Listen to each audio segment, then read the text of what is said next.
Hello there. I am so glad that you're here tonight. Thank you for joining me. I am Kat Hobson, and you are watching Fate Mag Radio, the online voice of Fate Magazine. I'm so glad you're here tonight. There's conferences coming up galore. There's, Contact in the Desert is coming up in the summer. Um, Actually, they're everywhere. You've got the Gettysburg Battlefield Bash if you are so, inclined to go to that. That's a paranormal conference. And it's also a good place to do a sky watch because it's pretty dark out there. But one of the things that I absolutely love is representing Fate Magazine. I am going to be doing that in April up in Arkansas at the Ozark Mountain UFO Conference. Brain fart, sorry about that. But it's so much fun. And every time I get to do anything like that, I just enjoy it beyond belief. I get to be around people I like and know. I get to be around just people who have all kinds of neat experience in the fields, whether they're experiencers or researchers or wacky but really good astronomers like Mark D'Antonio. I mean, there's a lot of fun things that happen there. They have people that can do just about any kind of reading you might like, whether it's tarot. Oh, and there's going to be somebody there that has tarot cards that the people with Ozark are not even familiar with. So I think that's going to be kind of interesting. I'm not much of one for a tarot reading, but I've had one done that was very surprising to me because I didn't know anything about that. So, and the person that did it had kind of an interesting take on things too. So that was weird. But it's really a cool thing. We had a numerology chart done. Lori and I each did last year. She will not be there this year because she is taking care of getting her new home in Gulf Shores set up. And so she's having fun with that. But the main thing is that you can learn so much there. You can get, like I said, any kind of reading, a psychic reading, a tarot reading, a numerology reading, people throwing runes. There's all kinds of stuff. And when I came into that particular conference, I was surprised by how laid back it was. I have been to the big ones. I've been to UFO Congress in Phoenix, a couple of the Contact in the Desert, the very first and second Alien Cons. It's very interesting to see the difference in the types of conferences. And it's not that any of them are really better than the other. Size does not count in that kind of thing. It is the quality of the guests that they have. And when I'm a member of the Scientific Coalition on UAP Studies, and I'm probably not going to be going to that one because it's in Toronto this year. And I love Toronto, but that may be a little bit out of my travel budget because Belize. But it's really very cool to get. That's my favorite UFO UAP conference because it's people that actually are doing the work with rockets. I mean, we're talking rocket scientists for real, all of them. And they let me come, right? I think it's just wonderful that they do that. I think it's one of my favorite group of people too. I mean, it's growing, but it's a very relatively small conference because it is the science of UFOs and rockets because Travis Taylor is a member and he's so awesome. But anyway, there's all that. I give him some grief on my shows sometimes, but he really is pretty darn smart. And the thing about that conference is that at any given time, any person in that room would be the smartest person in any room, but they're all there together. So that's kind of fun. They're all bona fide geniuses. And I think that the work that they do is brilliant. So that being said, if you can get to Toronto for this conference, you should go because I just love it. Now, I'm going to the specs, okay? Because if I'm going to be sharing some of these articles with you, I should be able to see them. And as we all learned Wednesday, if I don't have my glasses in, I can't see squat. So, not saying anything else about that except that thank goodness Carl is as good as he is, and that, he understands sometimes when I struggle. I don't struggle much. I really don't. I have adult ADHD that's new, relatively new. I'm learning it. It is never a boring thing. I wish it was a boring thing, but now a lot of this stuff is older, and a lot of it is new. But of course, the artwork is so. Oh, come on, that light is too bright for this. Maybe I have to. Are you dizzy yet? But this is Contactee, Stone Coffins, Uri Geller, and Rebel Angels. So let's see if this one will show up better. They're still not showing up very well, Carl. Maybe it's too much light there in the center. We'll find out. But I just thought. Turn your blur off. My blur off? Where is that? Go to your virtual settings. Down at the bottom. I'm looking. Put none. Visual effects. Mm.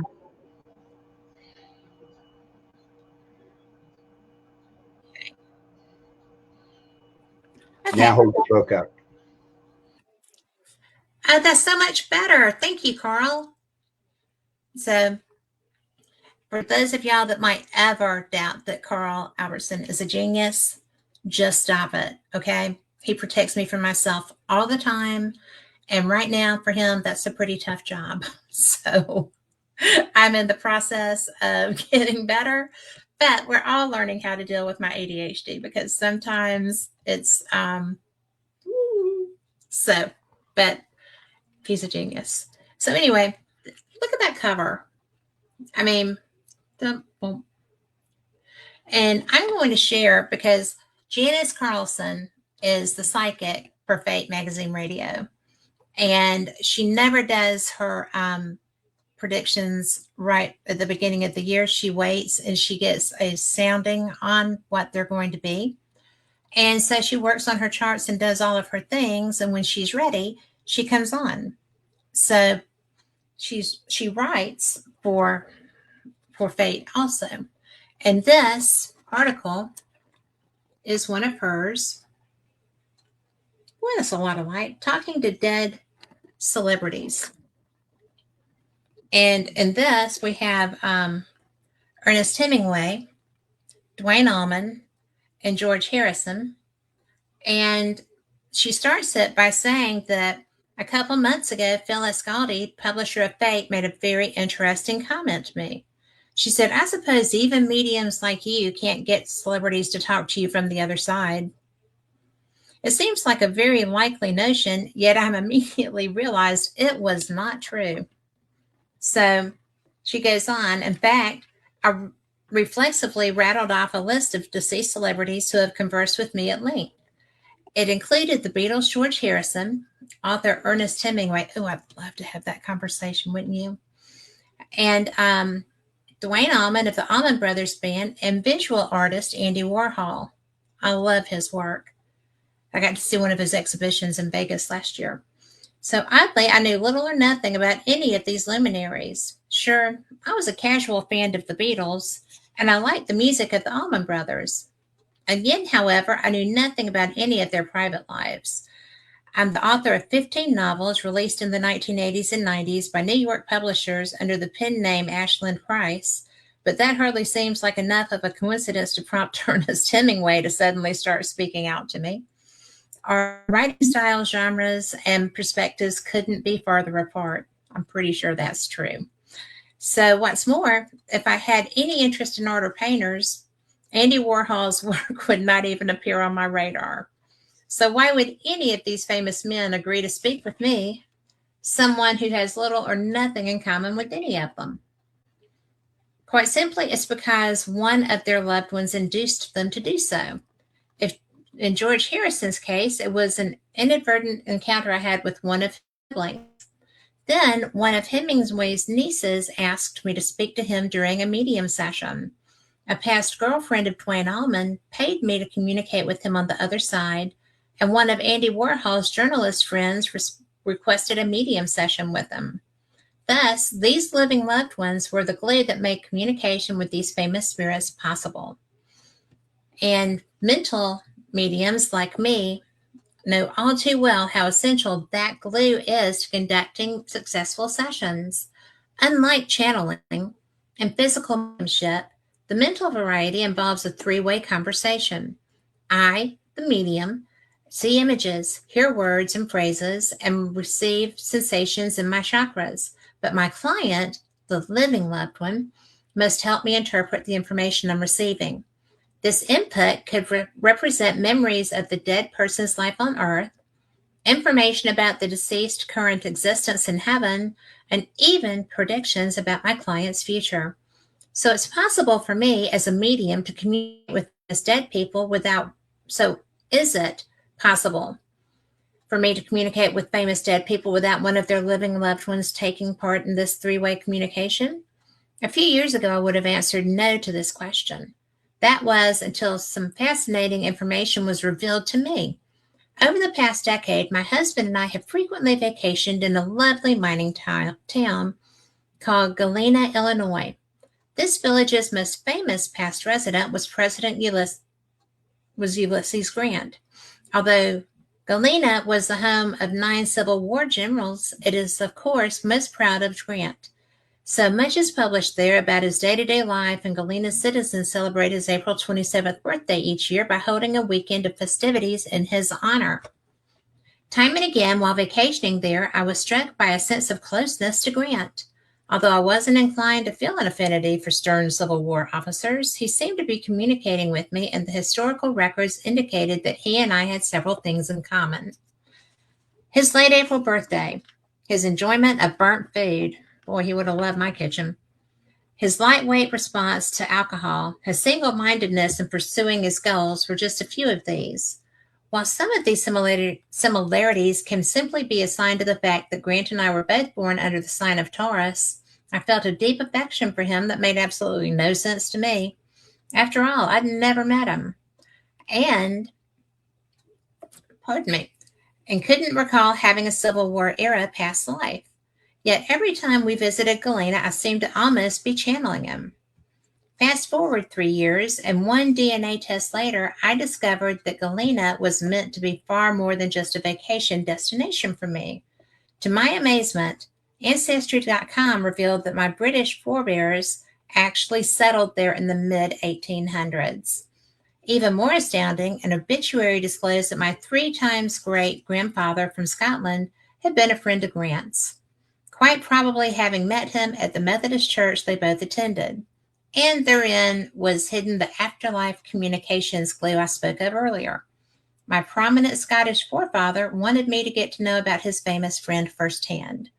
It took a few years to come to light for me, but again, familial love and friendship are the surest conduits to receiving messages from those on the other side, be they famous or not.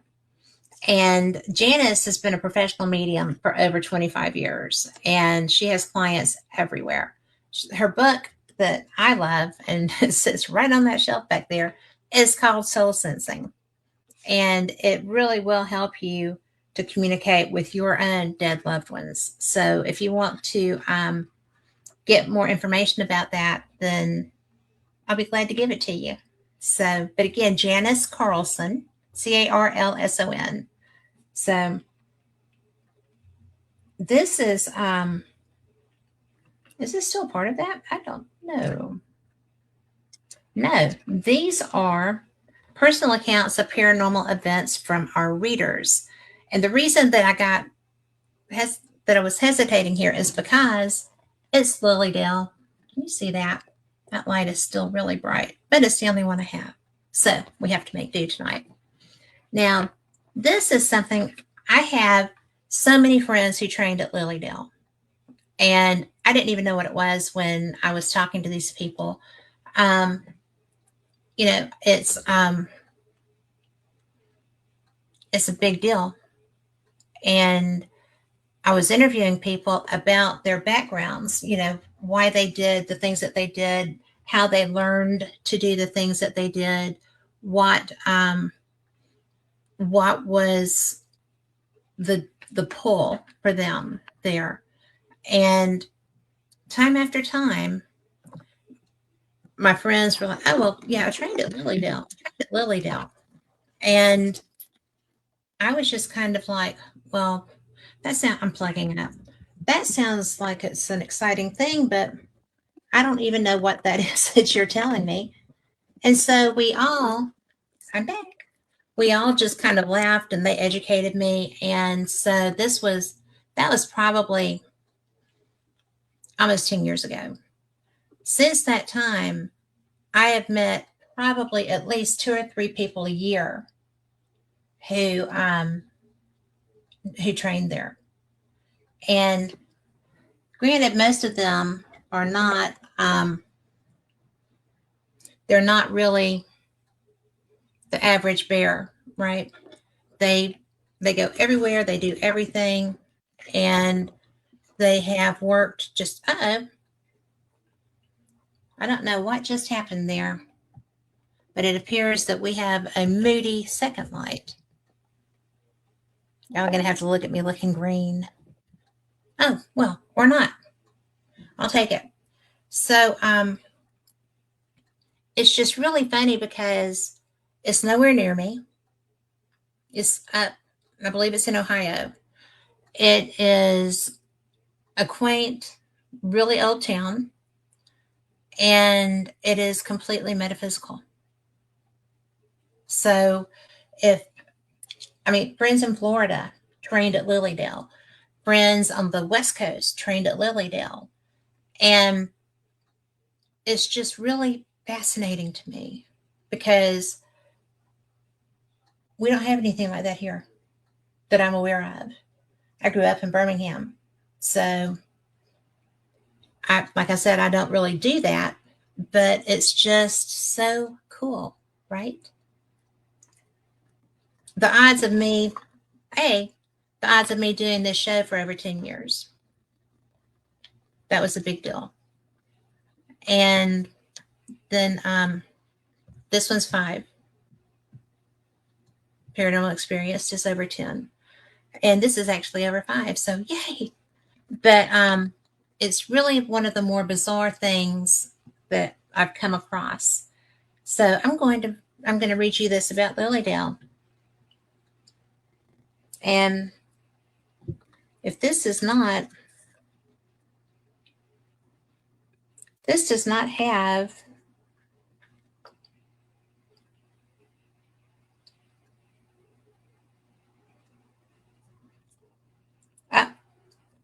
Barbara Gosch, Gosch. I'm sorry, I couldn't find it.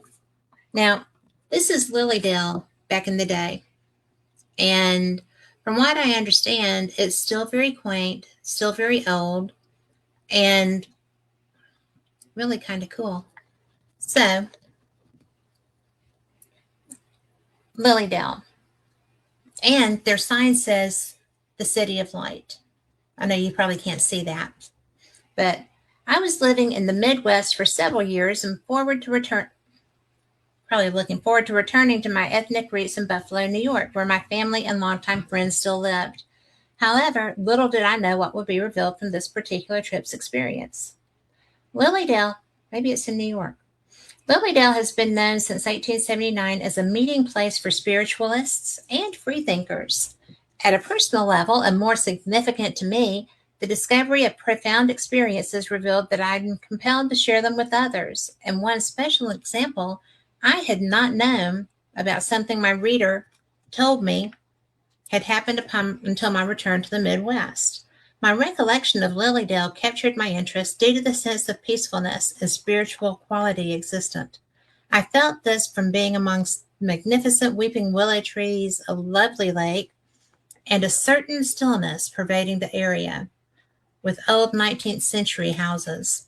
I knocked on the door with the address given, and a woman answered who introduced herself as my reader, saying, "I was expecting you."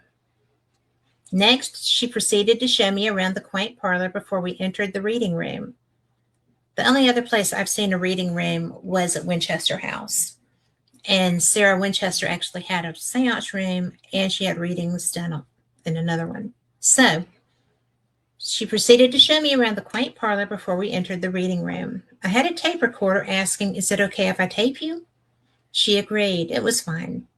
Before I knew it, the psychic was rocking in her chair, getting into a trance-like state. She announced, "Flo is here, and your mother." I get all excited given my friend Iris had been telling me about Flo in the car, and for a brief moment thought she mixed up my mother with Iris's mom, who had been like a second mother to me because my mother had become very sick. However, she then got right on target with specific experiences with what she said. The reader told me, "Spirits are in this room now with you. The problem is you're always running and they can't catch up with you. You have to slow down." Keep in mind, I had not even known I was seeing this psychic until that day. This was totally correct, and I have a high energy level. She continued, "Your mother is crocheting. It's unbelievable she'd know that because many years earlier, my mother had a heart attack that killed her, but prior had mental illness and brain surgery that was to help her. Unfortunately, it left her like a zombie. Unfortunately, since still she continued crocheting, which was a skill she'd been trained to do in Albania, along with being highly educated. The psychic could have said knitting, sewing, painting, or any other things like my American friends' mothers did, but disclosed this particular skill few others even knew in my area. Quickly proceeding, she asked, "Who's the telephone operator in your life?" This was said in a frenzied kind of trance, rocking back and forth, not looking at me. "You won't marry him, but he'll be a good friend to you and help you," she said. This was completely true, and I had told Jim, known as Smokey, a man I was involved with for 10 years, exactly those words she mentioned. Smokey and I both met at a local program on American Indian treaty rights. Shortly after, he invited me to join him for lunch at intermission. It was then he told me he knew where he met me before. It was during a dream that he had when he had a near-death experience. She was correct. At the time, I had only known Smokey as an experienced and impressive administrator executive for AT&T. When I returned to Eau Claire and couldn't wait to inform Smokey about my paranormal experience with the psychic, he told me I was a telephone operator. When AT&T operators went on strike, management was told to become the operators. That's funny. I remember that. I was working the switchboard with the phones, he revealed to me. How did the reader know these experiences, and in particular, one even I had not known was true? That is why I was compelled to write my story. For me, and because of other experiences I've had in life, I believe there's more to life than we know if we remain open. Now, I'm going to agree with that. And that's because I had things that happened to me that they were totally unexpected. You know, I was the last. Rick McCollum always laughs and says I was the last casualty in the Battle of Culloden because I got shot there. Not literally shot, but I had abdominal pain and I had to leave. It was really, really bad. And I mean, because I was just walking along, I'm tripping along the path. They've got a paved path that you walk through there on. And I didn't really want to step on anybody's grave or remains or anything else. So I was good on the path. And it was the most sudden, sharp pain right in the middle of gut right around my solar plexus. And I mean, I don't get stomach problems, right? And this was so sudden and it was so hard and it felt like it went into me. And Rick was walking beside me. So, that was my experience out on a battlefield. I got hit in the head too that trip. I'm not a physical medium. I'm not. And apparently I was that trip. So there's that. But I just think that we don't know what we're going to find sometimes. And psychics can see so much. It's just crazy. My friend Lee Dunn, and y'all saw an interview with Lee Dunn on Fate. He is brilliant. He is probably the most accurate psychic that has read my energy in a long time, if not ever. And he's with Scottish Paranormal. When he did my reading, I was just kind of like, okay, yep, okay, because he didn't know who had caused and it really was an injury. It hurt after I got back to America, and it hurt for months after I got back to America. And it doesn't now, thank goodness. But it was such a bizarre thing to have. And I don't want to do that. Okay. People that do that, y'all are so brave and strong. And I'm brave, but I don't like pain. So I don't want to feel somebody get whacked on the head, which causes a death, or somebody gets shot in the gut and that causes their death.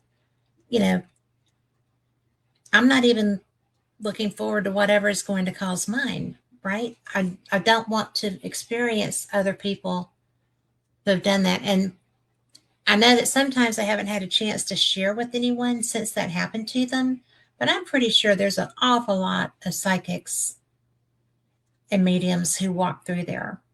It's a huge draw, and a lot of people can do that. I just was not anticipating the experience, and I don't really want to experience it again. So now I thought this was something weird. And considering that our tech guy at Fate is a musician who, by the way, if you live in Birmingham, he is coming to the Nick, and you're going to want to go see him. His name's Stevie Tombstone. But this actually is an interesting article. I don't know what you're going to think about it, but it was Man Builds Guitar from Deceased Uncle's Remains. Carl, you may want to think about this when you're building your boxes, but I'm just kidding. But a man who goes by the YouTube handle of Prince Midnight has fashioned a unique guitar using the most unlikely of parts, his uncle's remains. Prince Midnight's uncle Flip passed away while in Greece back in the 90s. According to the nephew, he donated his uncle's skeletons to one of the colleges where it was medically prepared. The college kept the skeleton for 20 years before Flip's skeleton was sent to the cemetery, and there it remained. According to Prince Midnight, his family was paying rent on the cemetery plot, and the Orthodoxy religion of Greece frowned upon cremation. He went through the motions to have his uncle's remains repatriated to his custody, and eventually he received his uncle in the form of a box of bones. I'm not sure what I think of this story. Prince Midnight was unsure of what to do with his uncle's remains and how to honor him. Flip had gotten him into heavy metal, so Midnight thought of no better way to immortalize his uncle than to turn his skeleton into a guitar. This was no easy process, as he tried to consult with multiple woodworkers who thought the idea was way too morbid. Go figure. Midnight ran into many issues while researching how this could be done. Along the process, he broke several ligaments, and the bone itself was foul-smelling when he drilled into it, which had to be addressed. I think so. Eventually, Prince Midnight did finish his guitar in working fashion. He can be seen playing with his uncle on his official YouTube page here. He has named the guitar Philip, Philip, Skelecaster. And if you want that YouTube page, I will send it to you, or I can put it up there, but I will post it, at the end of the show. So I just thought, Carl, that you might appreciate that. He's saying no. I don't blame him. So I just, I try to find these. I don't want to get the most god awful 75-page articles to read to you. But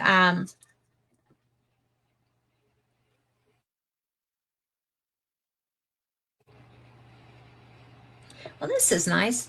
Now, this is reports from readers, and this is it's like letters to the editor. Okay, and this edition is from, the world may never know. It's kind of like an Oreo.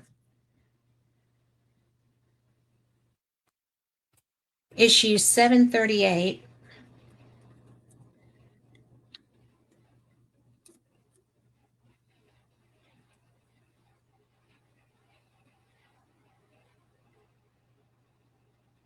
I'm not seeing a year.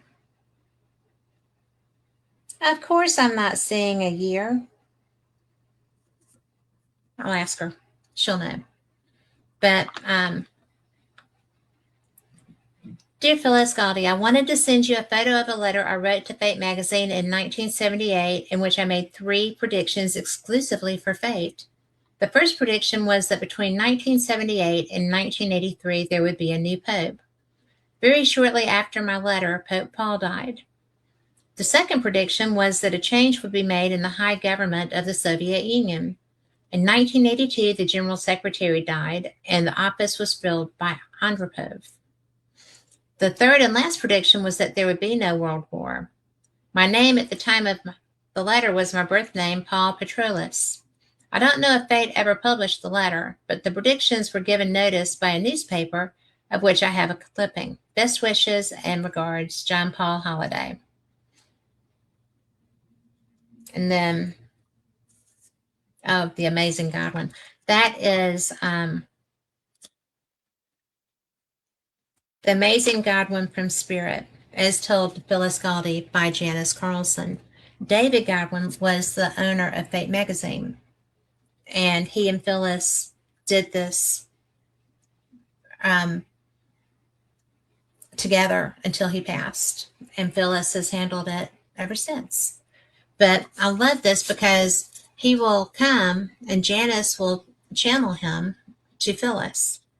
And this says, The Amazing Godwin from Spirit is told to Phyllis Galdi by Janice Carlson. And so Phyllis asks questions and she gets her answers. And some of these have been really interesting. It's my favorite part. Probably shouldn't say that, but it is my favorite part of Fate magazine because it's like they're still working together, the magazine. So Phyllis's question in this edition, there are a couple. Oh, there's another one that we're going to read too. Question, is there life on Mars? David says there was a civilization on Mars centuries ago.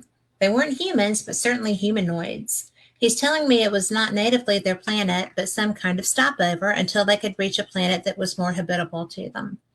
The U.S. government will, if they haven't already, do some excavation on Mars that will reveal this previous civilization, but they will not tell the people all that they discover for fear of arousing public panic.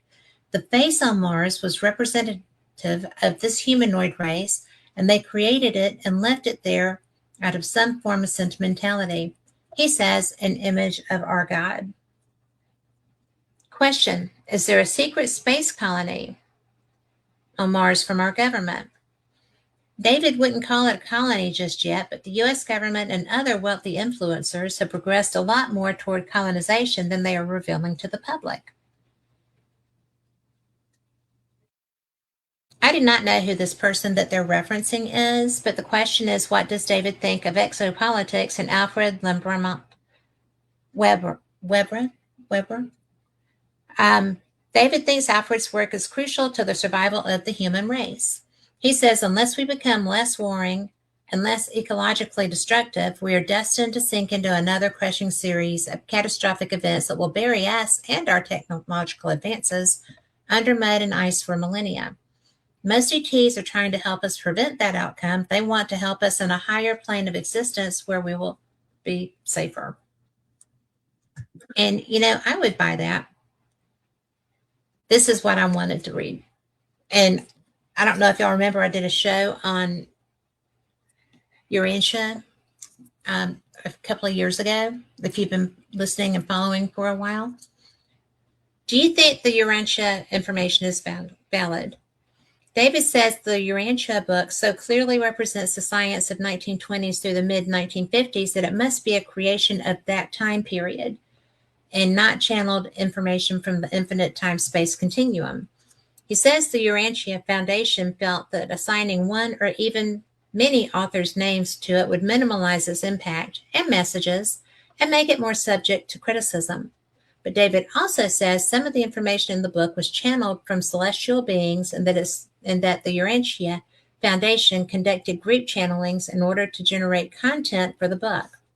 That said, he assigns much of the act of writing the book to a woman in that group whom he does not name. Regarding Wiley's books, David seems to resonate more with the claim that the Pleiadians are watching humans from interdimensional locations than the information about fallen angels. This is probably because he personally thinks of angels as ETs. Question: does David know any aliens? David doesn't know any ETs personally, but he has met several of them. He lists the following groups: insect-like grays, reptilian, Pleiadians, invertebrates, light beings, often manifest as orbs, vaporous beings, crustaceans who live in shells, gatekeepers such as the men in black. Some gatekeepers take on a humanoid form, others do not. David says Indrid Cold is part of the Men in Black group dealing with interdimensional visitations from the Mothman. They try to minimize damages done to Earth's timeline and the space-time continuum. Also, alien creatures like the Mothman and Bigfoot can be violent toward humans if provoked. They are hunters by nature. So MIBs, like Cold, try to prevent loss of life whenever and wherever possible. Many of the time-space portals and UFO sightings have been documented there and captured on film. The History Channel has been airing a great series about it for the past 2 years, featuring astrophysicists, etc., and studying the cattle mutilations there. David said because so much private money is being poured into the investigations there, it's likely to be one of the breakthrough spots for UFO disclosure by the government to the public. But it's also a place where information about portals and vortexes will be disclosed, particularly when it comes to cryo creatures coming into our time-space dimension on Earth from other places, dimensions, and times.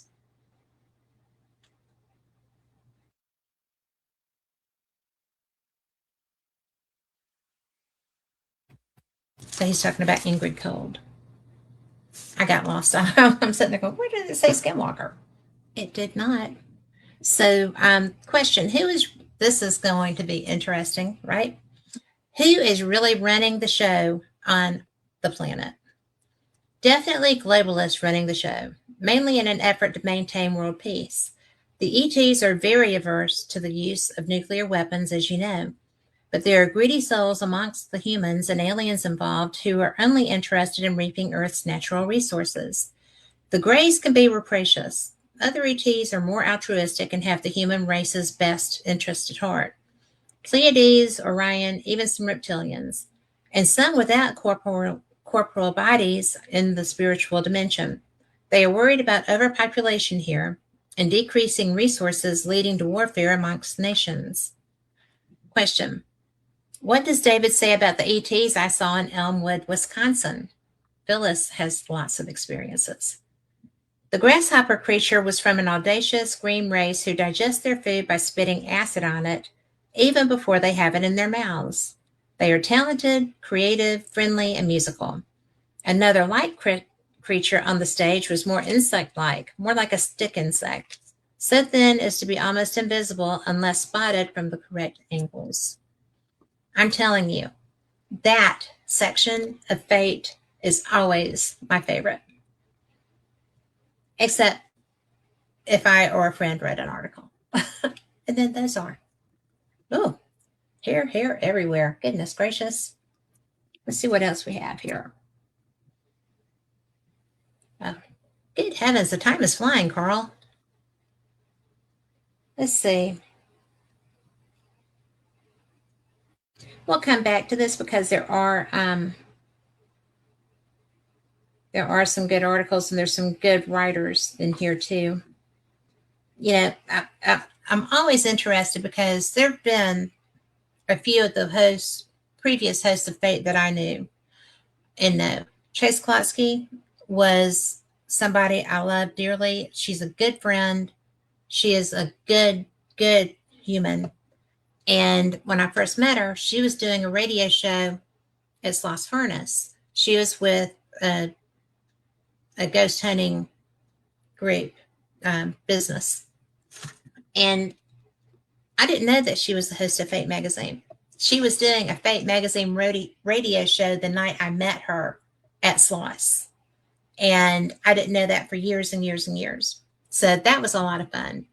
It just, what you do didn't come up at that time. I was already doing Paranormal Experience.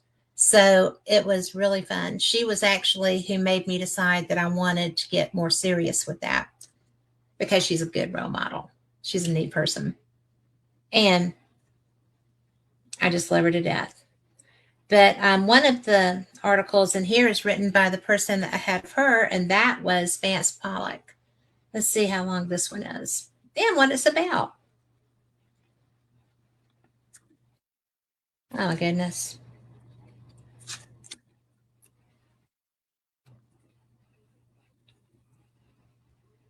Ooh, America's Occult Militia. And oh my gosh, I can't make it better. But there's a picture that goes with this article.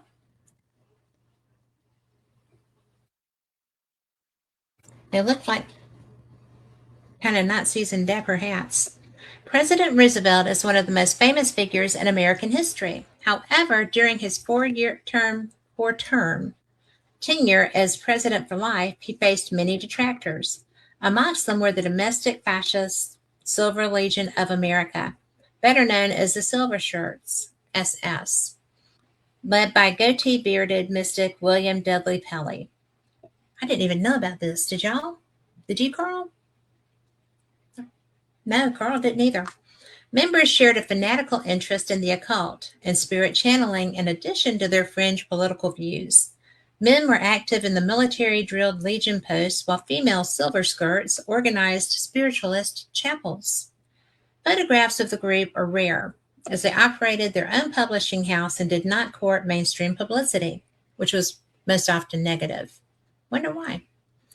This image was part of a private collection of a lady supporter who owned the group's Silver Lodge property in Redmond, Washington. Washington was home to their most active chapters during the 1936 election year. Pelley ran for president on the Christian Party ticket, only on the ballot in Washington state, and garnered 1,600 votes. Small groups of Silver Shirts like this one would march into the violent dock worker strike riots in Seattle, for example, and come out with not a scratch. Their uniform was charged with occult symbolism and may have invoked what Pedley described as the armor of Christ. Christian soldiers returned from World War I, who made up a good share of the Legion's ranks, sometimes reported being surrounded by a pale blue glow while in combat. Bullets would pass all around them, some said through them, without doing harm. Does this rare formation photo of Pelley's Silver Legion depict this otherworldly protection? And he actually did. He hosted in 2017 and wrote American Archvillain at archvillain.substack.com. So even back then, oh, that's pretty good, isn't it, Carl? So there you go.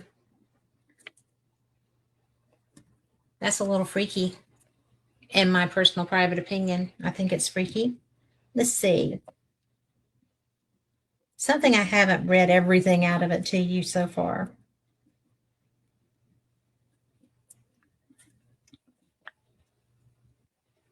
I think this cover is funny. Okay. I really do think this cover is funny. Poltergeist attack. People with no brains. So if you have no brains, you have to watch out for poltergeists. I love that. And I know corny is a corn dog. That's me. So this is from January of 2008. Let's see what we have here. And I know I do go through the things, but sometimes it just seems like you're led to read something that you didn't plan on. I don't know. Ooh. People people who live without brains apparently get attacked by poltergeists. Let's see. We've got so many things in here, guys. We've got ice falls, which I think is going to be one. Wildfires and the devil, which is relevant to New Jersey wildfires back then. The ghost of Saxtown Road, poltergeists, aloha cryptozoology. You know, I hadn't really thought about cryptids in Hawaii. Let's go look at that.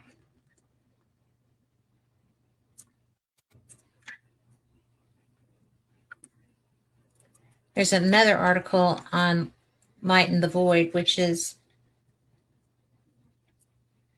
this is a really multiple. Of course, I picked the longest article in here. I don't think we're going to read it, but I will share some of it with you. And it's Mythic and Mystery Beasts of Hawaii. And there's the geckos. I didn't know that they would have been mystic, but I know that they're really popular when you get out into Arizona. And then there's a giant octopus model and a gentleman sitting there. That's the author.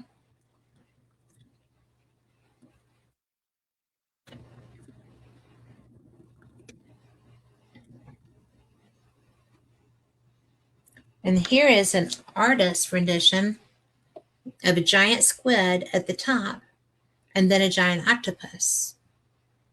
So I'm assuming they were battling, but you know what happens when you assume.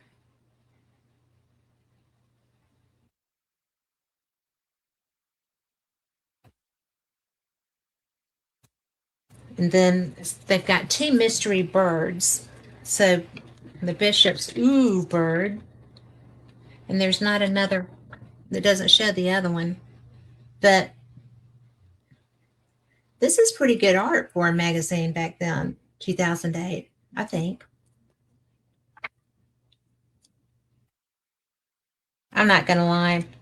I absolutely love Fate magazine. And I am beyond honored to be the host of this radio show.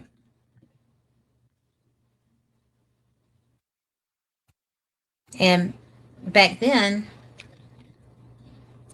there were so many like little advertisements in the back. You know, Mysteries of the Bride Chamber, the Gnostic Faustus, an Oracle from Eternity. What is the Holy Grail? And usually these were books that you could buy from Fate. See order form on page 126, yes. The New Archaeology Review, Bigfoot, Beast or Spirit Guide, Paintings by Spirits. I love that. There's a friend of mine in England. He used to do tours at Chillingham, which is a really cool, really haunted castle in England. And there was a ghost called David. And David liked to paint. So my friend would put the canvas up for David, and David would make the oh, come on, Brian, the stand, the tripod that they would put the painting, the easel. David would make the easel dance and rock and such. And he would also paint. And I was really not sure what I thought of that, right? Until other people started going and doing investigations at Chillingham that I knew, who said that that was really something that would happen there. I did not know what I thought of that. But I learned a lot about him. So they have fake keychains. And here is the amazing God one. Let's see what is this one. Now, I just really am fascinated by this because it's very rare for someone to be channeling or speaking with the spirit, and the person that they're doing that for, whose questions are being answered, is willing to share the information. I mean, I think that's very cool. And Phyllis, those of you who have followed Fate forever, those of you who write for Fate, who are authors that, by ads and everything else, and John Russell, I'm looking at you, know how cool Phyllis is. And I feel like, having lost her day-to-day relationship with David, that he would have found a way to reach her. She would have found a way to reach him. They were very committed. And it's one of my favorite great love stories of all time, and Phyllis hasn't told me that. And this is actually a letter written by David. And this was before he passed. So, the amazing Godwin. In answer to a letter from a prospective reader in this month's report from the readers, as well as several other authors in print and on the cursed internet, I would just like to point out that the stars are not visible in the moon's black sky in the Apollo photographs because it was daytime. The sun was shining brightly and drowning out the light of any stars. You can't see the stars in daytime on Earth. Why should you be able to see them during the day on the moon? Because the sky is black? Well, the sky on Earth is blue during the hours of sunlight because of reflections from tiny particles in the atmosphere. If the Earth, like the moon, had no atmosphere, what color would the sky be? That's right, black. So you still wouldn't be able to see the stars in the daytime. And if all of this doesn't even address the fact that it is very hard with normal camera settings, shooting at a normal speed, to capture stars in the night sky on film. Take a picture of a friend standing in the front yard at night using a flash or other artificial lighting, and the sky will be black with no stars. No hoax, no warehouse. But the real question is, why is it so necessary to prove that everything is a deception and or a conspiracy, still speaking to today? In some cases, conspiracies do consist. The plot to kill Lincoln involved several people who laid their plans in a boarding house and elsewhere. Whether Secretary of War Edwin M. Stanton was involved or not remains an open question, although mainstream historians very much doubt it. But was there a conspiracy to assassinate John F. Kennedy? Many signs point in that direction, but was there? And who was behind it? Moscow? Havana? The mafia? I would bet on the mafia. But does everything have to be a conspiracy? The bombing at the Federal Building in Oklahoma City. Is it true that no ATF employees were there that day? The disaster of 9/11. Why would the Jews do such a thing? Isn't it far more likely that Muslim fanatics did it because of their hatred of the U.S., stemming from its support of Israel? Of course 9/11 was a conspiracy, but with Osama bin Laden at the head of it, as he now admits or claims. Yes, our government has deceived us at every turn. There have been heartless experiments carried out on unsuspecting victims. There have been outright denials of the obvious, such as the dangers of radioactive waste or various undercover tests. The administration stonewalled Watergate. We made war on Iraq because of government lies and misdirection. And of course, UFOs. Author and TV personality John Greenwald Jr., love that guy, has proven conclusively with documents obtained from the government itself under the FOIA that the public has been consistently lied to for the last 60 years. Trust no one. David F. Godwin. I tell you, you can absolutely tell that he and Phyllis were destined. Kind of the same person in a lot of ways. I like it. Now, these are true mystic experiences. And I'm going to turn this way so that I get, apparently this light is the strongest light I've ever seen in my life. I feel like I'm getting a sunburn here. But the warning dream, and these are just true mystic experiences. Good grief. There we go. And these are the authors.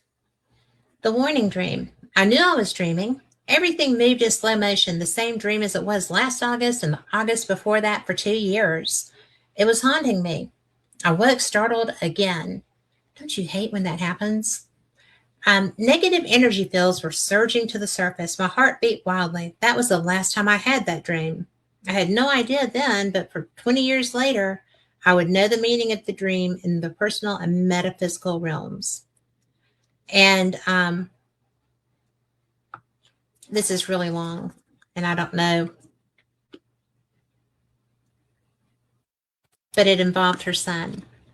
And 20 years earlier, it was August 7th, 1960. Our beautiful baby boy was born, and we named him John. It was a joyous day to be sure. He really was a beautiful baby. We carried him home to the congratulations and good wishes of loving family and friends. For 2 weeks, we were busy settling in with the new addition to our family.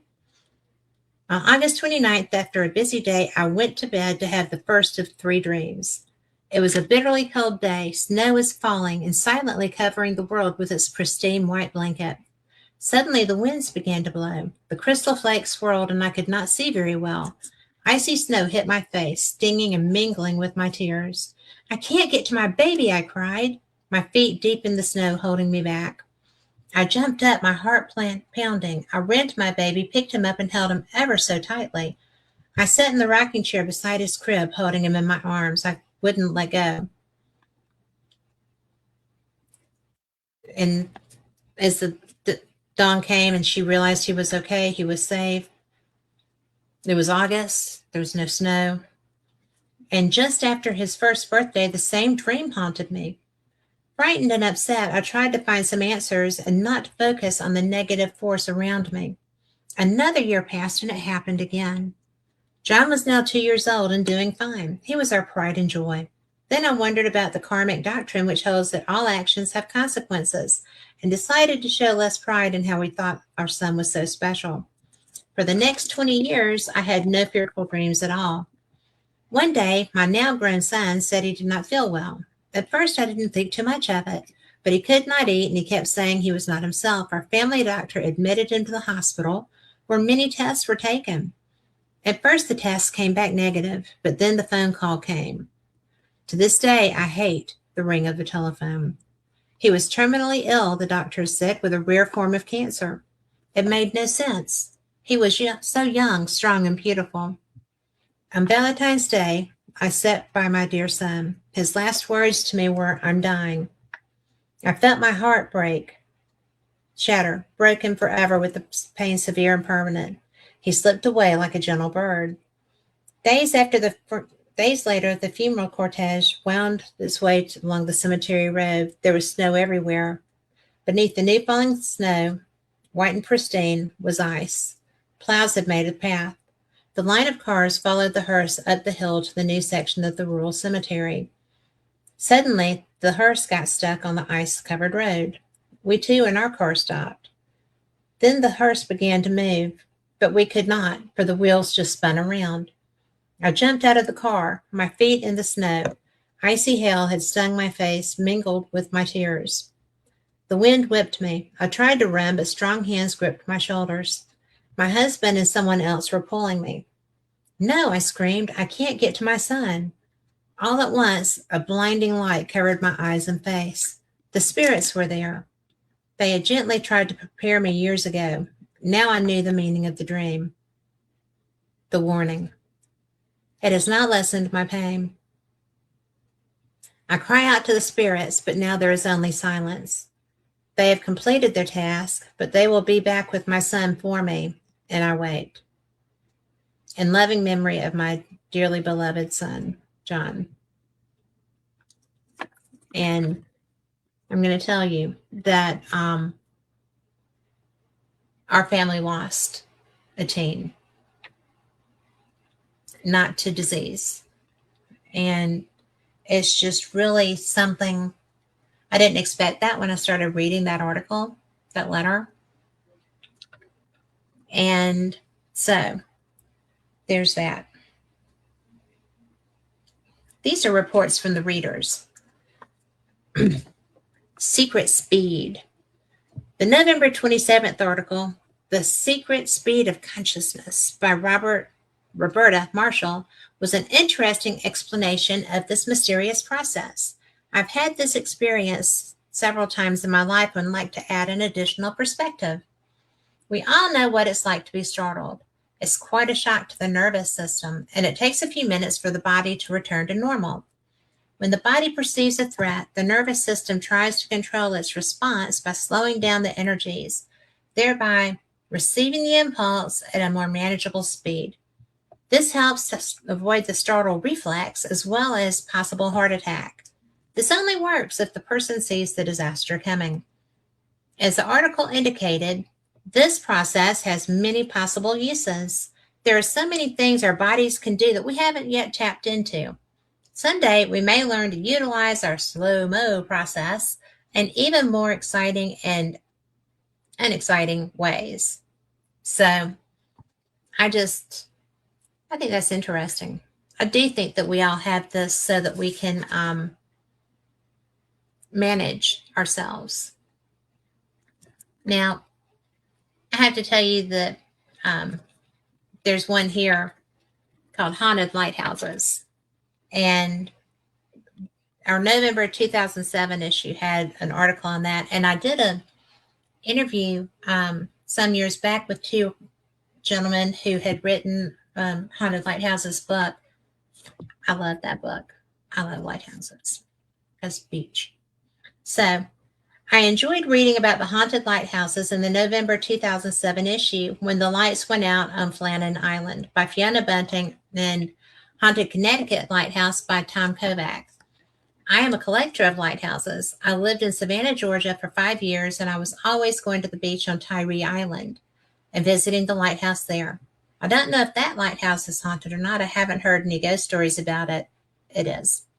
I loved reading all the ghost stories in Fate magazine, and that was by Elizabeth Brantley from Brooklyn. A water puppy. I tell you what, they're talking about salamanders with the water puppy because they kind of act like that. I am going to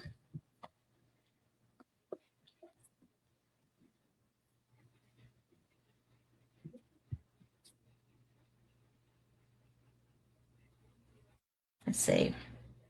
This was from 2006. And there's an article in here. Let's see how long it is. How the media avoid reporting on UFOs. That looks like a big old long article. And we can do Phyllis's I see by the papers. Look at that. There is a beautiful and young Phyllis Galdi. Isn't she astounding? She's still astounding. Oh, my worst nightmare. My worst nightmare topic. And this just said that oh my goodness. Well, that would be why. Bear with me because this just said that my battery is running low. And I'm like, well, why is that happening? Because we're all plugged up on everything. Just have to get it there.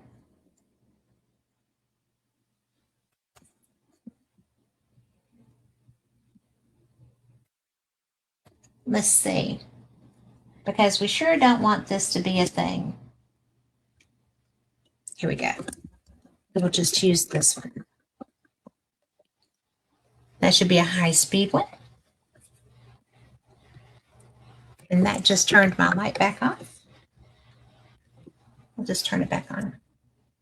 I'm having a very weird electrical day. Let's see. Woman marries cobra. Trust Phyllis to find this because she's so good. And this is way back when. This is the 2006. An Indian woman who fell in love with the snake has reportedly married the reptile. Bimbala Das of Atala village near the Orissa state capital of, I would pick this, Bhubaneswar, told reporters, though snakes cannot speak nor understand, we communicate in a peculiar way. Whenever I put milk near the anthill where the cobra lives, it always comes out to drink. I always get to see it every time I go near the anthill. It's never harmed me. Snakes, and particularly the cobra, are venerated in India as religious symbols worn by Lord Shiva, the god of destruction. Bimbala Das's mother, Gayuti Boy, said this about her daughter's strange love connection. Bimbala was ill. We had no money to treat her. Then she started offering milk to the snake. She was cured. That made her fall in love. Since the wedding, Das has moved into a hut built up close to the snake's anthill home. And that was a United Press International story. So that was a real story. That's different. Those that know me know my phobia. That would never happen, even if it had saved my life. No. So solar flares and strokes, which I thought was interesting. Slovakian Dr. Michael Kovac says that people may be at a higher risk for strokes during periods when the sunspot cycle reaches its peak every 11 years. Dr. Kovac, who conducted the study of 6,100 patients, claims to have found a spike in the number of strokes and brain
I don't know what happened, but here we are.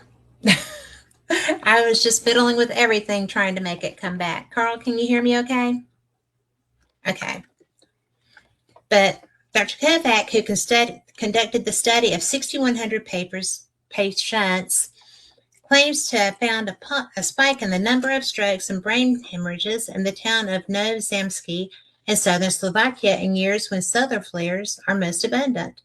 And interestingly, he also found patients suffered fewer strokes and hemorrhages when the moon was farthest from Earth. We see a correlation between the human body and lunar and solar phenomena, even when we don't know exactly what explains the connection. Yeah, there's so much that goes on that is just bizarre. Bigfoot captured in Malaysia? Malaysian officials are denying newspaper reports that say members of the Wildlife and National Parks Department, Perhentian, have captured a baby Bigfoot. The Berita Harian newspaper reported that a young Bigfoot was caught near the southern town of Kota Tinggi. The paper quoted local residents as saying they had spoken to men who described shooting the creature with tranquilizer darts. I think that's wrong. Some of the locals then peeked into the back of their truck to see a large, hairy creature. But the Wildlife Department's Director General, Datuk Musa Nordin, denies the newspaper's account. During the period reported, the Perhelion did not mount any operations in the area. Bigfoot fever erupted in Malaysia late last year when workers claimed to have spotted 3 of the creatures on the edge of the Johor Forest Reserve, prompting worldwide media attention.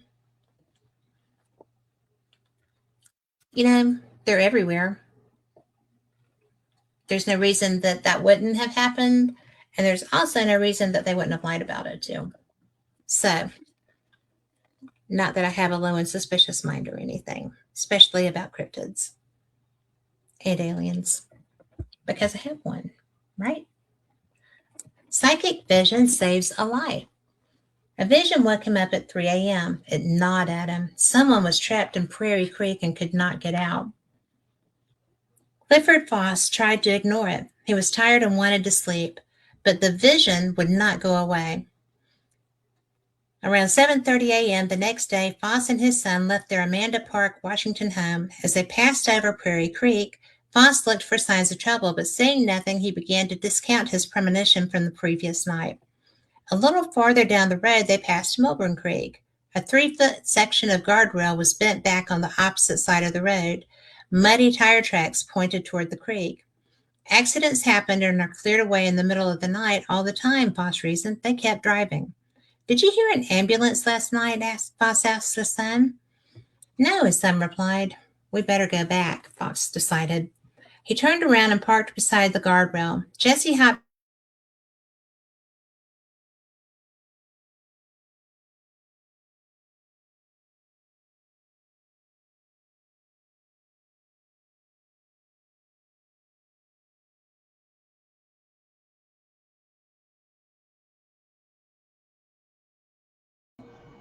Cat, you froze again.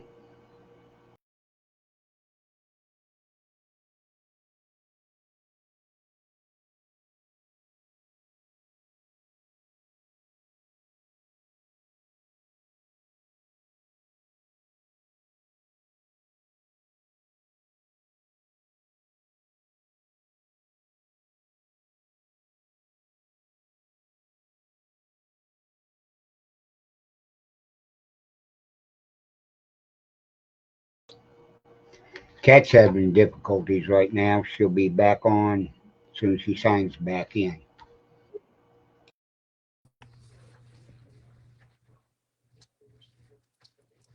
So here I am.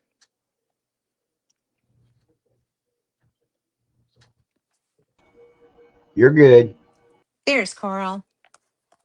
Okay. I don't know what's going on. I'm on a different, let's see what happens there. Okay. That will take me just about all the way right. So I apologize for that. I I don't know why my battery croaked on me so fast. But we were talking about going over that bridge. So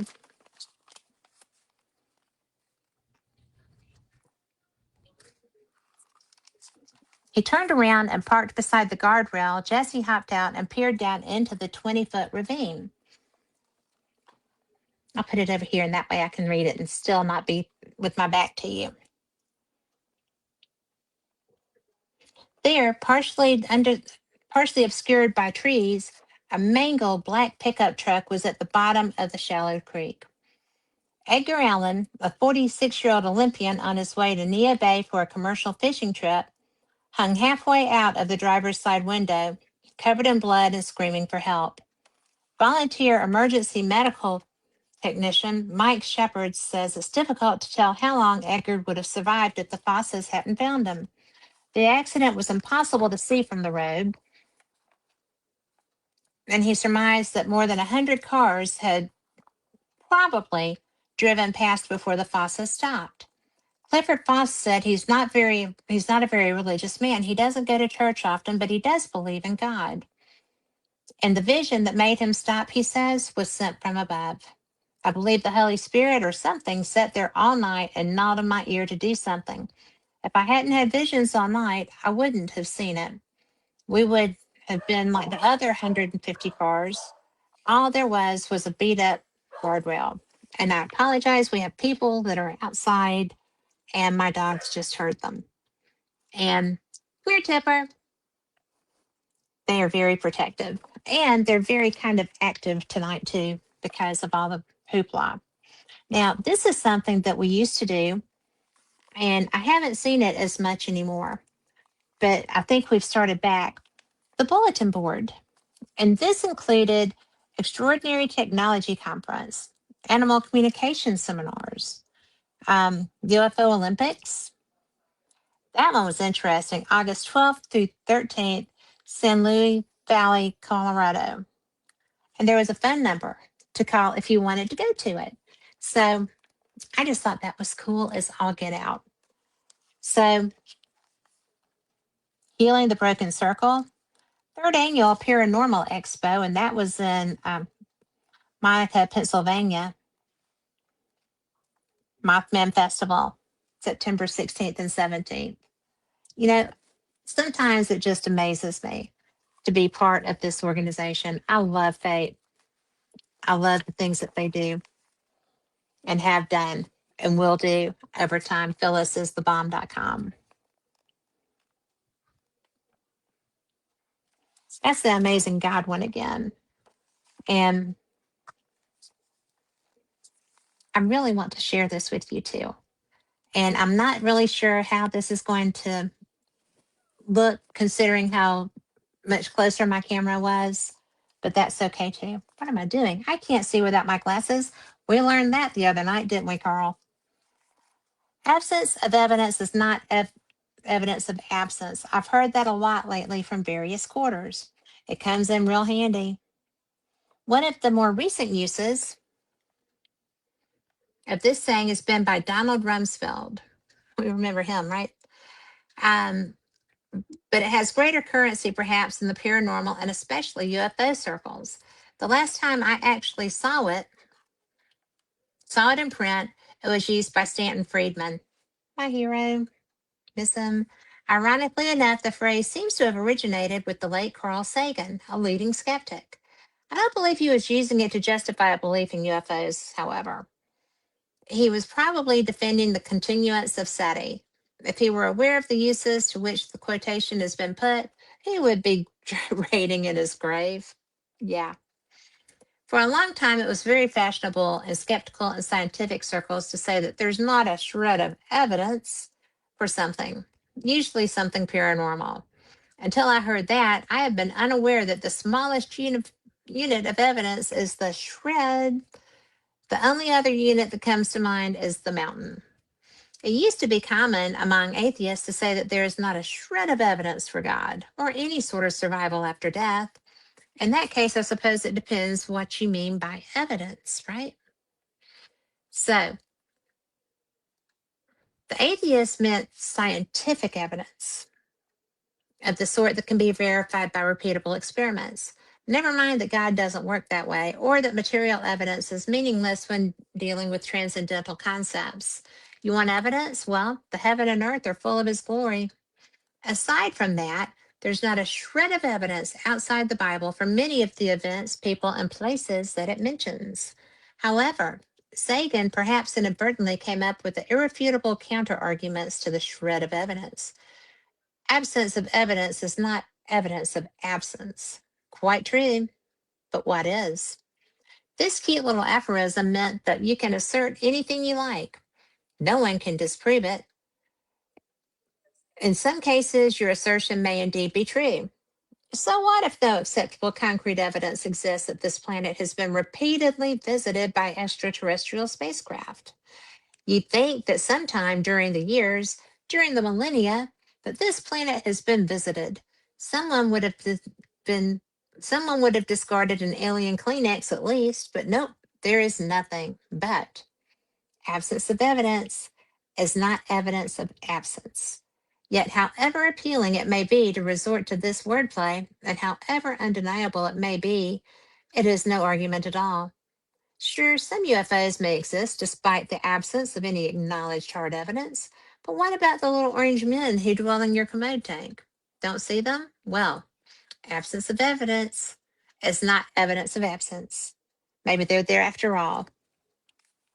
Hey, Suadon. On the other hand, there is no evidence of living giant dinosaur or mastodons in Yellowstone Park, even if they were there many thousands of millennia of years ago. Touche, Sue. You're always good for that. Thank you. But I wanted to find another one of Janice's things, but these are all going to be David. But we have time for that. Now, I know that I showed y'all this one because I really liked it. And it's the because beach, right? Dolphins speak. Oh, look, Carl, the pictures work better on this one. So there's that. And you can see Al really well too. And then you've got Chupacabra cover up, ghosts and UFOs. And one stage, on the other hand, there is no evidence of living giant dinosaurs. Yep. You're repeating yourself, Suadon. Hi, kid. Now, I'm going to read this dolphin speak to us because I don't think I did the last time I did this kind of a show. And oh my goodness, look at this. There's a picture. Oh, I forget that this camera does so much better. There's a picture of Phyllis kissing a dolphin. And I have to tell you that a dolphin painted this picture for me in Vegas. I was at the one that has Siegfried and Roy. I'm not a gambler. I don't know the casinos, but they had a dolphin encounter. And a dolphin literally painted this for me. So I love it. And it lives right there by my desk where I can see everything. But, and now it's on Whopper Jawed. I love Whopper Jawed, so no one ever. It will just have to live. Oh, or right there. It worked. So this is, and I have swim with dolphins, but that was at Discovery Cove down in Orlando. I would swim with them every day. And Phyllis is here getting dolphin kisses and says, I had an incredible experience swimming with dolphins in the Caribbean. Some animal communicators feel that it is criminal to have any captive dolphins. However, it was a life changing experience for me. I was fortunate to spend an hour with Newton and Galileo. Don't you love that? Um, Two teenage male dolphins, and it was a fabulous, unforgettable happening. I truly felt love and joy from both of them. They seemed to just enjoy being rowdy, speedy, graceful, and playful. Also, I've heard some dolphins allow themselves to be captured so they can teach people joy and goodness. The question will be asked them: are all zoos wrong to have any kind of captive animals? In some instances, the care and breeding of the rare or endangered species are what's keeping a given strain from becoming extinct. In some cases, when enough animals are born and successfully raised, they are introduced back into the wild. And I have seen that happen successfully because I think that that's a good thing. And Phyllis also included this on Fate, and this issue does not have the date.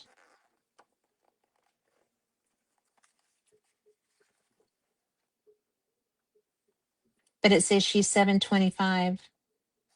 And she says, for those of you who are new to Fate, we want to let you know that although David Godwin, heart and soul of the production and guidance of Fate, has left this physical world, he has not left Fate. He indicated through a fine local medium, Janice Carlson, that he wishes to document life after death.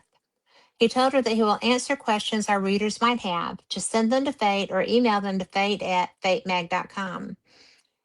I have had direct communication from him, and it is fascinating and eye opening, but do not feel confident to hear all of what he has to say. Janice is the expert, and she says he is very easy to communicate with. And I would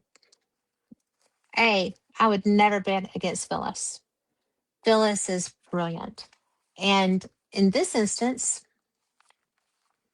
this would be the first, the amazing Godwin from Spirit.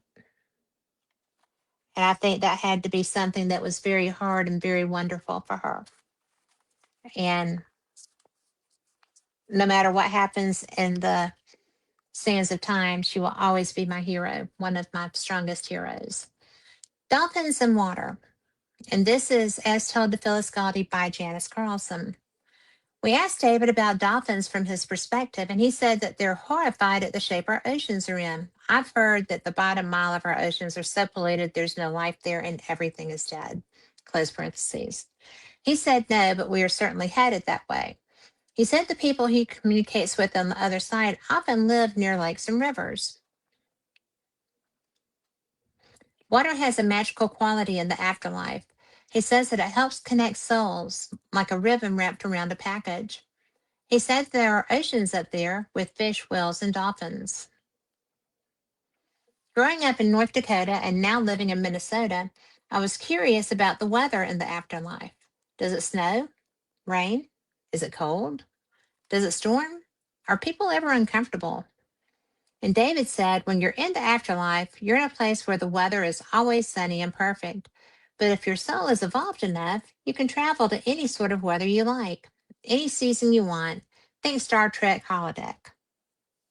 David says he hasn't seen anyone who is physically uncomfortable, but he says some can be emotionally uncomfortable if they have karmic work to do, sort of like an AA meeting for those who have some maturing to do or need to review their actions on Earth. It is mainly nice in the afterlife, but there are still goals to strive for. Our souls are always evolving. If people in the afterlife need drama in their lives, our earthly life conflicts provide it. There can be respectful debates, and sometimes are sent back to Earth for do-overs. I got some things I'd like to do over. I asked David if he'd ever gone into outer space and seen aliens. He said he had not gone into outer space yet, but he might like to do it in the future. Again, any planet you might want to visit can be simulated. So why leave the comforts of heaven? He mainly studies aliens through holographic files.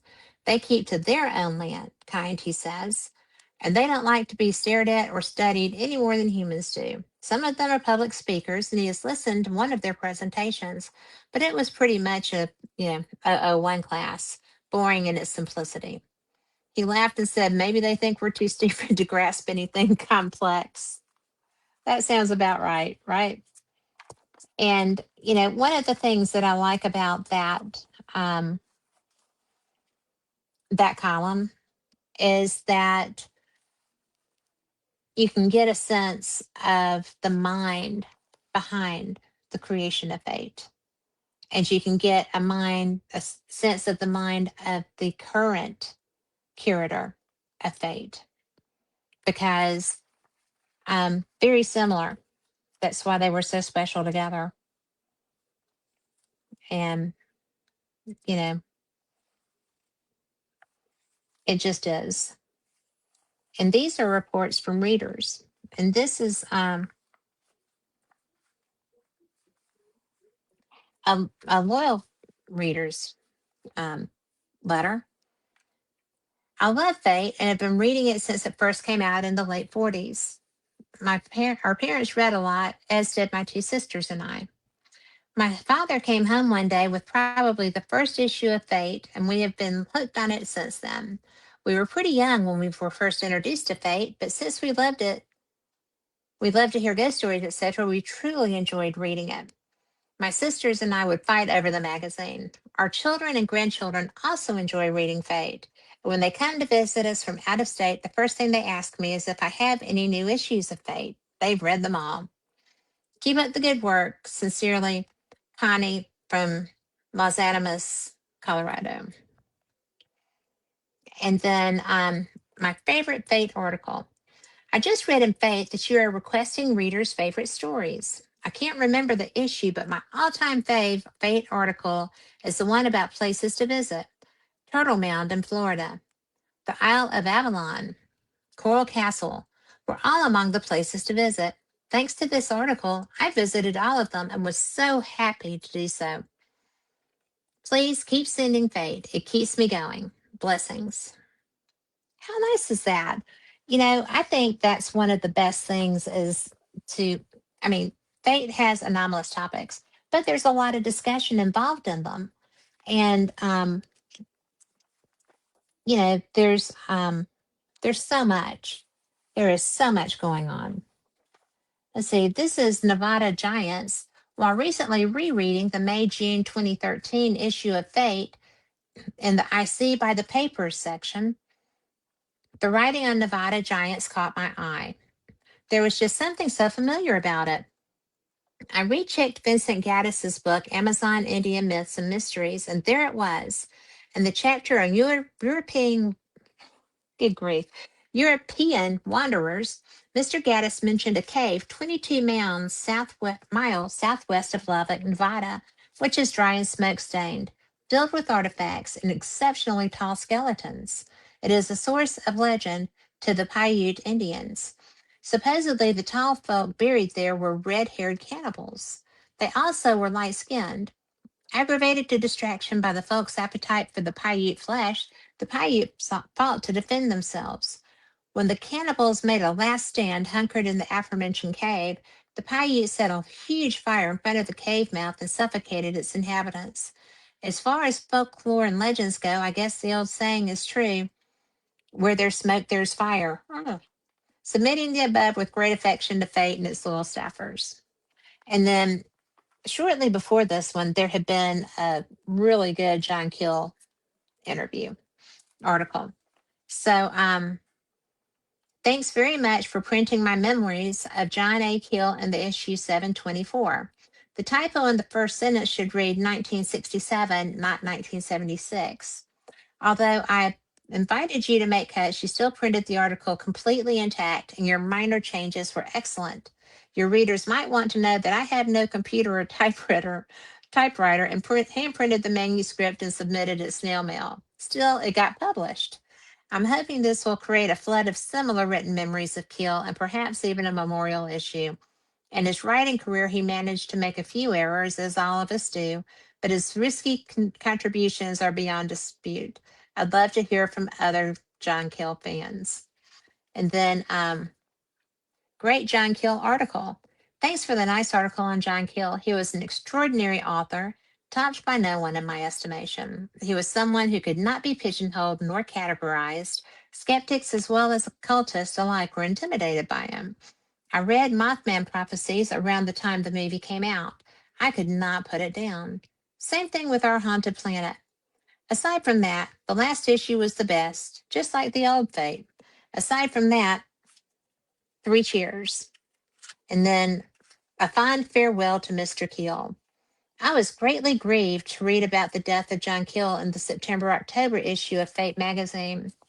And the more I looked at the article in question, the more depressed I became over the loss to the Fortean community as a whole. It seems to me John Keel was doing something with Fate magazine in the 1950s when Ray Palmer and Richard Shaver owned the magazine. I was a very little boy in the late 50s and early 60s. Still, my mother read Fate regularly, and it seems she was familiar with Keel's activity, delving into the paranormal and his writings exploring a higher natural order of things than conventional thinkers generally take into their consideration of the norm. Like Micah Hanks, who is one of my heroes, I love Micah. I think certain modern aspects of the Forteans that seem beyond the scope of Charles Fort's original intent of his studies should hereafter be known as Keelian. I say that not only as a tribute to the late great John Keel, but because Mr. Keel really contributed so much to Fortean sciences, he deserves it. So let all of us amid the damned march onward to the beat of the Keelian drum. So there's that. But I will say that Micah Hanks, if you have not read his work, he is a great author. And I used to harass him because he couldn't get the next, he has a series, and I was reading the series as he was putting them out. And I've interviewed him. He is a lot of fun. But it was so funny because I'm like, You need to get this out. I'm waiting on this next book. And he was like, it will be out soon. The the hazards of having your readers have access to you. Let's see. I wonder what this says back here.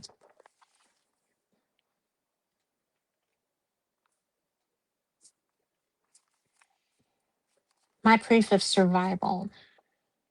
This one's this one has some it's a little faded, but I'm gonna try it.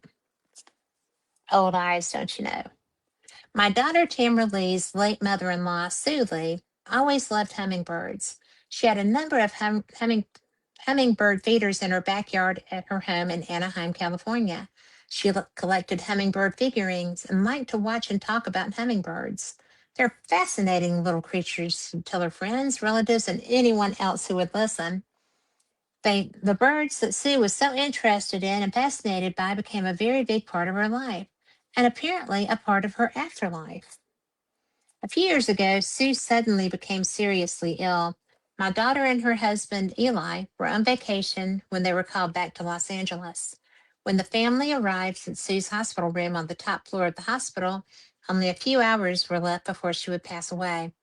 As they sat sadly around the bed, they noticed something tapping at the window. It was a colorful little hummingbird. It hovered near the window for a very long time. What amazed everyone was that a hummingbird would remain that high off the ground. There were certainly no flowers or trees to interest the little bird at that height.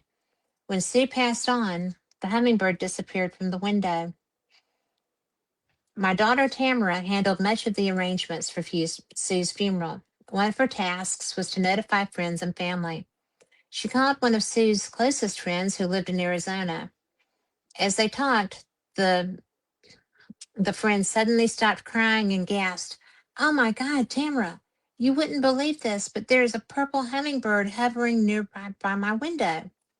The purple hummingbird was Sue's favorite color of the bird. Both Tamara and Sue's friend felt sure that Sue was somehow sending them a message from beyond, but that wasn't the end of the haunting hummingbird incidents. Sue's son, Eli, took his mother's passing quite hard. A short time after the funeral, Eli was working late in his garage to take his mind off things. To the best of his knowledge, to the best of my knowledge, hummingbirds are not night birds. Yet one flew into the garage somehow. It was odd, as Eli didn't remember leaving any doors or windows open, but there was a yellow hummingbird this time floating around the shop. The little bird landed and allowed Eli to gently escort it outside, where it flew into the warm night. He was amazed, but felt comforted. A few days later, he encountered another hummingbird. The bird at Sue's hospital window had defied hummingbird behavior by flying so high, and now this one went for the other direction. Eli worked as a pipe fitter on commercial jobs and was working on a building in downtown Los Angeles. He was putting in heating and other pipes in deep, long hallways in the basement. And again, he was visited by a hummingbird.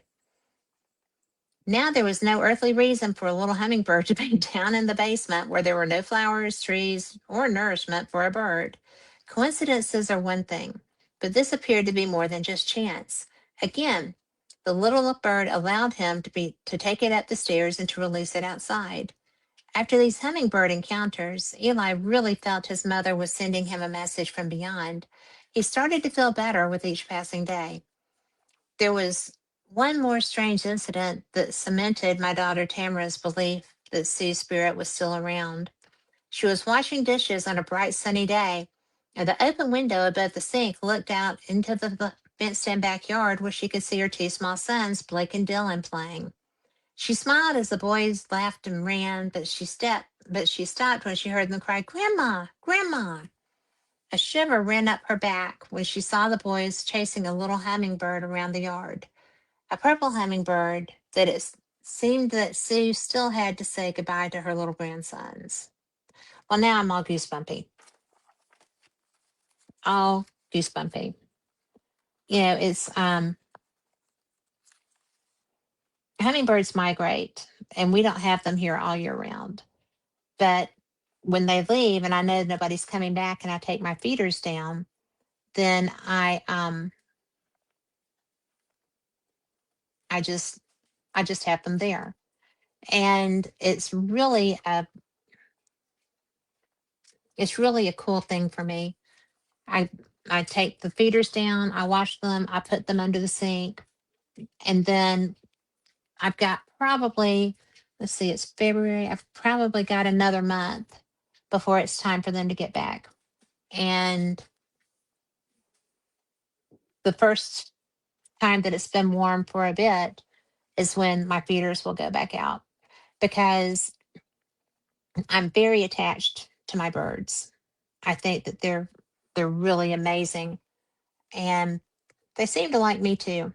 I had I wear really bright toenail polish, and I was sitting outside with my son one afternoon morning, and one landed on my toe, and he was just like, "Ah, come on, mom, what is this, freaking Disney or something here? What's going on with you and the hummingbirds?" But you know, I feel like hummingbirds know who are good and know who are bad, just like children do. Always trust a child's take on a person. I'm just saying, because you just don't know until you do. And you always want to live. If there's somebody your kid doesn't want to be left with, don't let them around your kid. It's that simple. Let's see what we have back here. You know, there's a fake bookshop, right?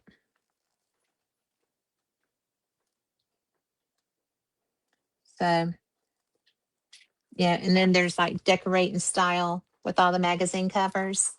How cool is she? She comes up with the neatest stuff. And this is another amazing Godwin in spirit and channeling with Janice, getting answers. And so Phyllis says, describe what happened when you realized you were dead. And David said, part of my spirit stayed behind with you. As spirit matter, subatomic matter can be in two places at once. It was my home, and part of me has never left it. Who did you first see on the other side? Guides? Anyone you know? First person I saw was my mother. She was smiling. I wasn't sad about anything except no longer being able to be physically on Earth for you and Fate Magazine and our staff and friends. What did you do then? I rested and got reoriented, met with friends, relatives, and pets on the other side. I am my higher self. Were you aware of time as we perceive it on Earth? Time is not the same in the afterlife. We have to use Earth clocks to remind ourselves what time it is in the part of the Earth our loved ones are on. What level of theosophy are you at now? 2, 3, 4? I guess using that classification, I'm at 3. Not much emphasis put on that with me by the powers that be. They seem pretty happy with how evolved my soul is. It is rated by one's sense of connection, love, and generosity with others. Some spirits here have flunked that test or need to work on evolving themselves. It's either that or they get sent back to Earth or another planet to learn those lessons the hard way. Rather just stay there once I get there. What was your life review like? Not a life review per se. Some more evolved spirits ask you how you feel you did in physical form. If they disagree with your assessment, they'll let you know, and they'll let you know why they disagree. A program may be in place to help you evolve.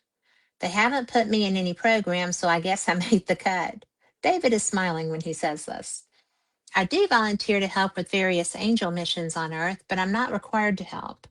It's in my nature to volunteer, especially when people or animals are suffering. Such missions are spiritually fulfilling, but can take a lot of energy to carry out. David also says, the next ice age will not happen suddenly. It will happen gradually as the polar vortex keeps falling south. That would be an example of when spirits and angels are needed by the people on the earth. Makes sense, I guess. But, you know, I just think, I mean, who would have thought to have Janice um, getting answers from David for Phyllis? Phyllis would think that. And I don't know if they had time to make a plan to do that, but how very cool that they do. And, I just think that the whole thing is neat. I think that it's beautiful that she shares them like she does with the magazines. And I've, I've really never known anyone like Phyllis. She is so knowledgeable. She knows so much. When she was caught in her house in the floods in North Carolina, she just took care of things. She had she's had she's had body parts replaced and the hips. She was out chasing goats. I was I was like, "Why are you chasing goats? What are you doing?" And she's like, "Well, because I have to get them." And that's Phyllis. Okay, she is kind. She is, you know, take no crap. I mean, really, but she's just so special. And it's just cool. And anytime I anytime I get to talk to her, it's a good day because she's that person. So I like her. And so far she hasn't like beaten me over the head or anything. So that's good. Now, something I wanted to share with you here. This is Janice's magazine, Soul Sensing. Can you see that? And you can get it on Amazon. You can order it probably through Fate. And in the back of the magazines are order forms so that you can exploring the healing miracle. We have a whole bookshop, a whole book section, fatemag.com. Fatemag.com. You can go there. You can look at the books. You can look at the things. You can subscribe to the magazine. You can order specific editions of the mag. If you read an article and you don't have your magazine, trust me, you're supposed to. I get the magazines because I take them to conferences with me and stuff. If you see me at a conference, I'm going to have magazines. Ask me about it. But it's just so cool because Phyllis remembers. If I were to say, what article has the Chupacabra cover up? She would know. She knows everything about fate. And I've never seen anybody with that kind of memory retention. I think it's really cool. So, but I am probably her biggest fan. So there's that. And I'm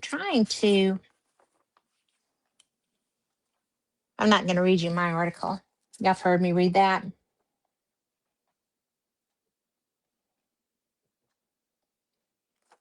Let's see how long this one is. Every time I say I'm going to find a short one, I just don't. Oh my goodness. Okay. We're going to close with a bit of humor. Okay. So,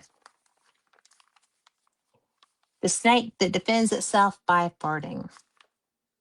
How about that? My son and my grandsons would love this article.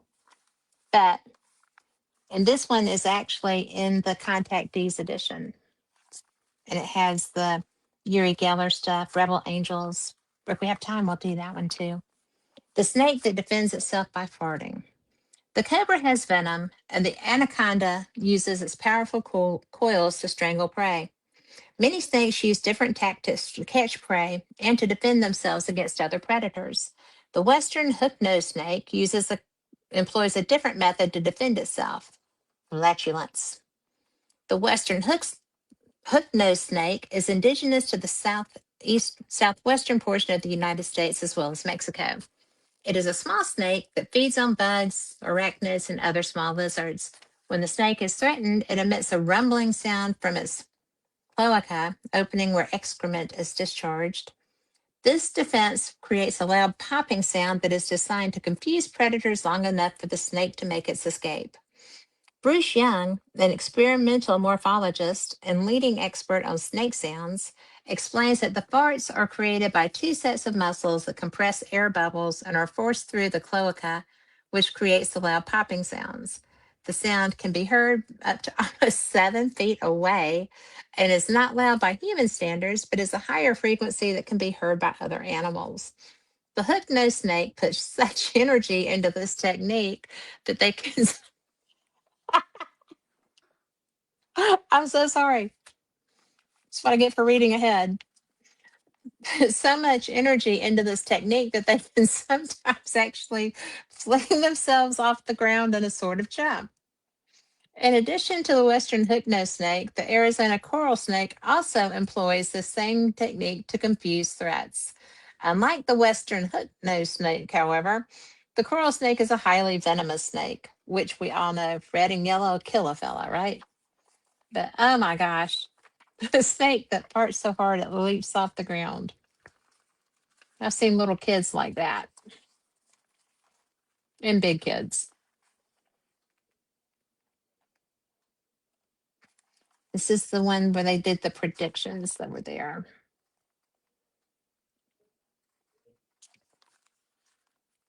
Let's see.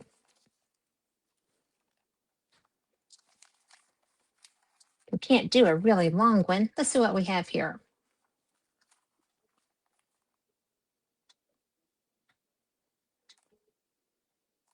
Okay. And here is Phyllis and Rosemary,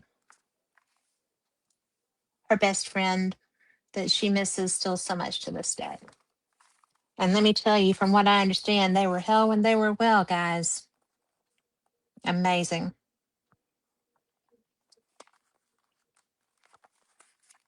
And you can run ads in Fate too. If you're an author or doing anything of that nature,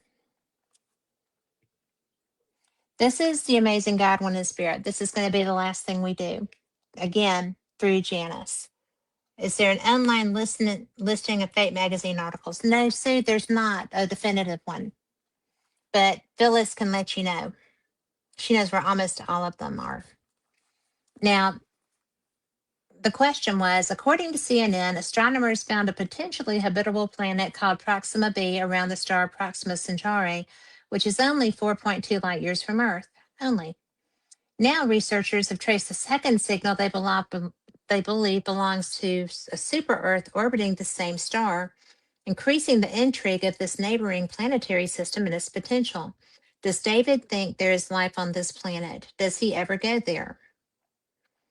And the answer is David says there are many such planets in the cosmos that are habitable for humans. He has visited this one and says that it did remind him quite a bit of Earth. When visiting planets, he does not always get out of his spacecraft. Sometimes he and the other spirits with him just orbit it and scan it. His particular spacecraft is crystal powered. It's interdimensional travel of some kind, so they are cloaked from view when orbiting planets. Space travel is very popular in the spirit world. I wonder why they would need a spacecraft. I'm going to have to ask Janet. Some of it is for pleasure.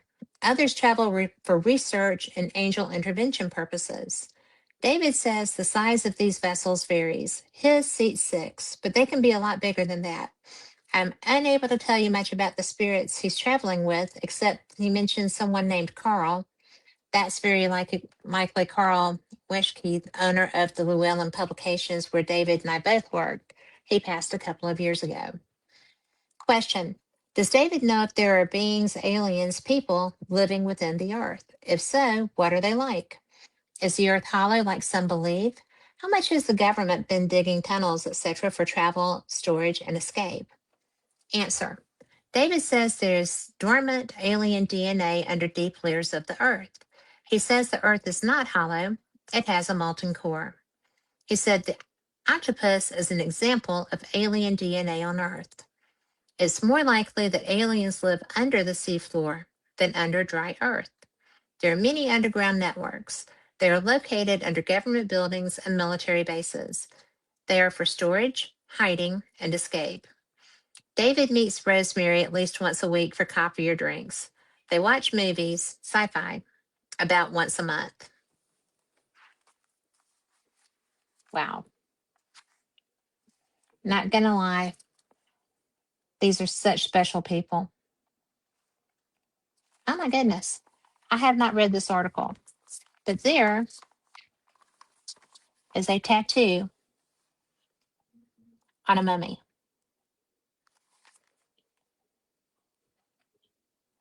Tattoo on Otzi, Otzi, and a well preserved mummy, also of Otzi. We'll read this one, guys, the next time that we're doing this, because we really don't have time. And this was in the article about walking artwork, the tattoo edition. And I will have these with me in Arkansas. If you come to the Eureka Springs UFO conference, I will have these until I don't. So, and that article is so pretty. But